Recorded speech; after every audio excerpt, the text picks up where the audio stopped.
All right, if we hurry, we can get out of here before it gets dark. When did that happen?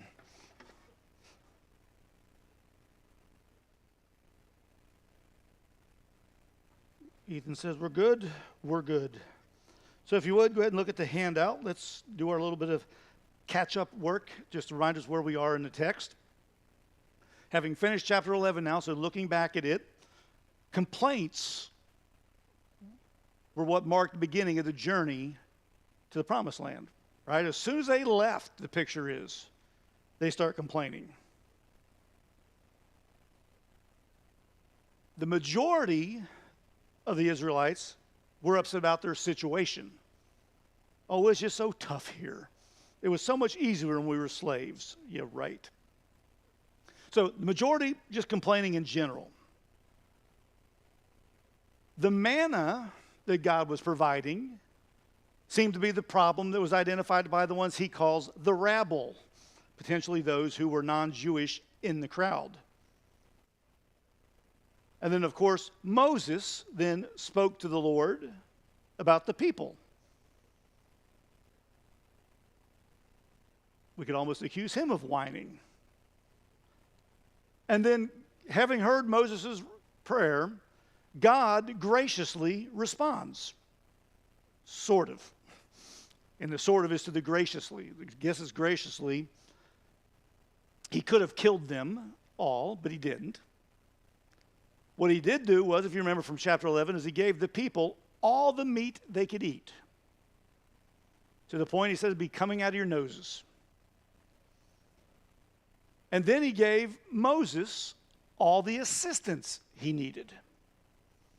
Gave him 70 men, 70 of the elders, to help him lead the people and work with some of these problems so that Moses didn't get all the problems handed to him. So things did not start off well. That's where we're going to pick up tonight, then in chapter 12, and see how the story unfolds now. Chapter 12, verse 1, we'll read that first paragraph. Miriam and Aaron spoke against Moses because of the Cushite woman whom he had married, for he had married a Cushite woman. And they said, has the Lord indeed spoken only through Moses? Has he not spoken through us also? And the Lord heard it. Now the man Moses was very meek, more than all the people who were on the face of the earth. And suddenly the Lord said to Moses and to Aaron and to Miriam, come out, you three, to the tent of meeting. And the three came out. And the Lord came down in a pillar of cloud and stood at the entrance of the tent. And he called Aaron and Miriam, and they both came forward. And he said, hear my words. If there is a prophet among you, I, the Lord, make myself known to him in a vision. I speak with him in a dream. Not so with my servant Moses. He is faithful in all my house. With him I speak mouth to mouth, clearly, and not in riddles. And he beholds the form of the Lord. Why then were you not afraid to speak against my servant Moses? And the anger of the Lord was kindled against them, and he departed. So now it's Miriam and Aaron complaining. Miriam and Aaron are now complaining. Now remember, Miriam and Aaron are siblings of Moses, brother and sister, and together they represent the religion of Israel. Moses is the spiritual leader, but Miriam and Aaron actually have religious roles, if you will. She is described in the book of Exodus as a prophetess.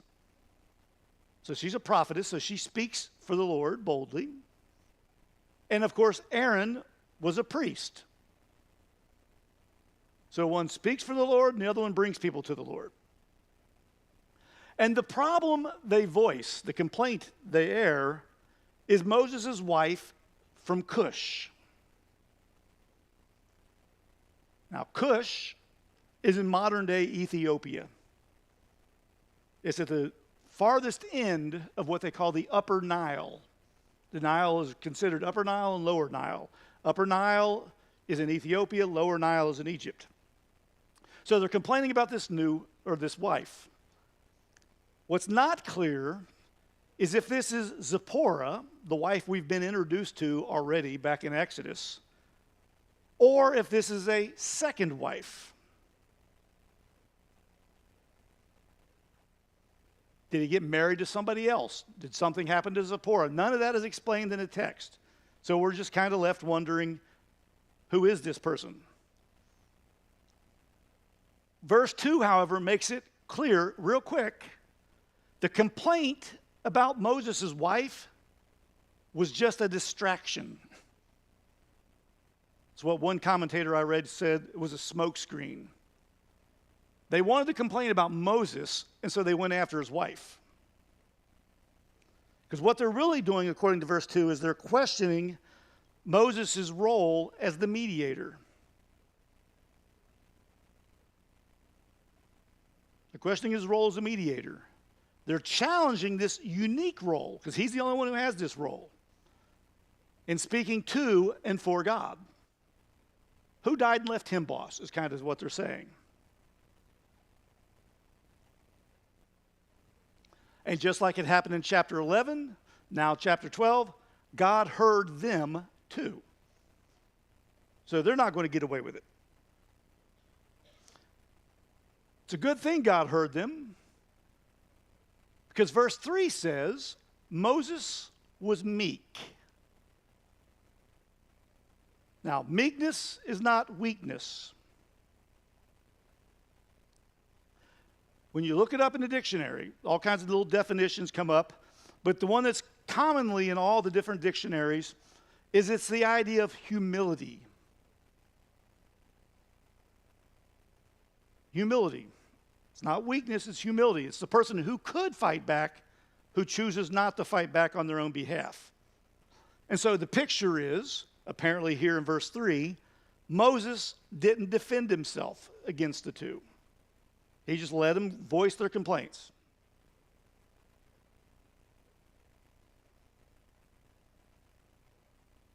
Now, remember, we're looking, when we can find them, for signs of the Messiah in the life of Moses. And here's another one.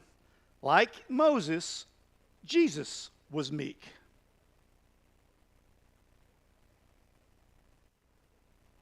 Matthew 11:29 talks about him being meek and mild. And then, like Jesus, Christians are supposed to be meek, right? Blessed are the meek, it says in the Beatitudes. So we've got both of those going. So God heard him, Moses heard him, he's just not flashing back out at them. So then verse 4 says, God then called all of them out. You three, come here. And he summons them, wherever they were, he summons them now to the tent of meeting. So come, let's meet. We're going to talk about this. We're going to work this one out. When they arrive, it says the Lord came down to them. So God descends upon the scene. The very thing that Aaron and Miriam haven't got to experience much, certainly not Miriam. And once he's there in the cloud, he then calls Miriam and Aaron closer to himself. You two, come here. And to their credit, verse 5 says, they obeyed. They came forward.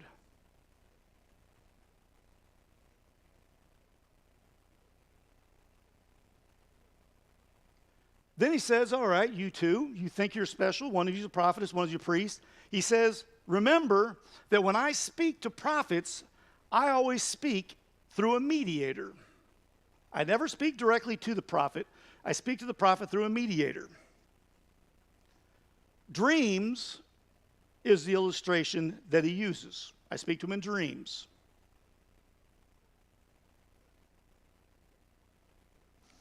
The implication of pointing this all out to them is that the two of them who want to speak directly for God need a mediator.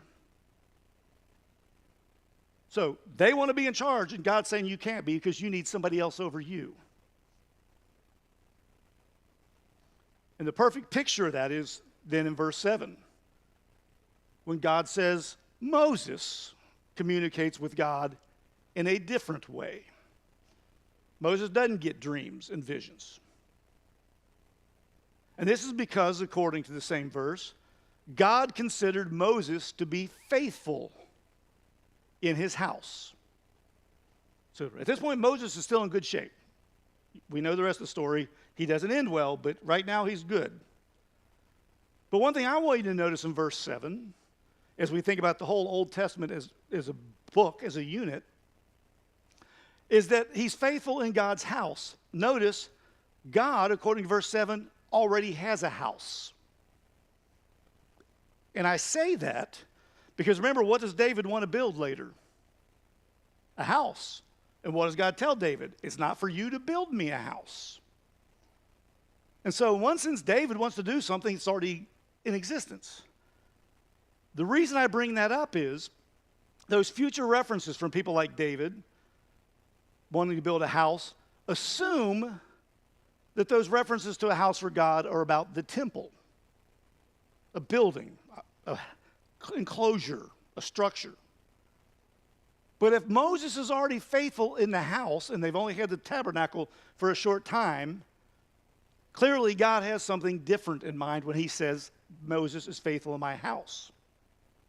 Compared to what we've just read about in chapter 7, or chapter 11, with the people and the rabble, compared to what we're reading now in the beginning of chapter 12 with Miriam and Aaron, the house that Moses is faithful in is either a people or a family. Moses is faithful in my family.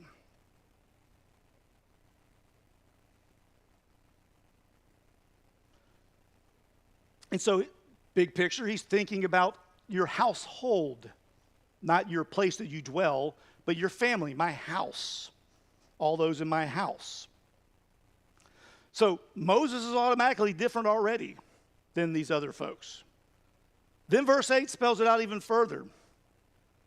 God, it says, spoke with Moses mouth to mouth, which sounds really weird, figure of speech for us. We would change it, translate it to be what? Face to face. Intimately face to face. The picture is that when God spoke with Moses, he spoke directly with Moses. He spoke directly to Moses. He doesn't need a mediator. Moses doesn't. He doesn't need a mediator like Aaron and Miriam do. God speaks directly with him. Moreover, it says that he spoke clearly to him, not in riddles. Think about Jesus using parables in the New Testament. The disciples were to understand, the others weren't. And they spoke, he says in verse 8, in person. There's another Y missing. They spoke.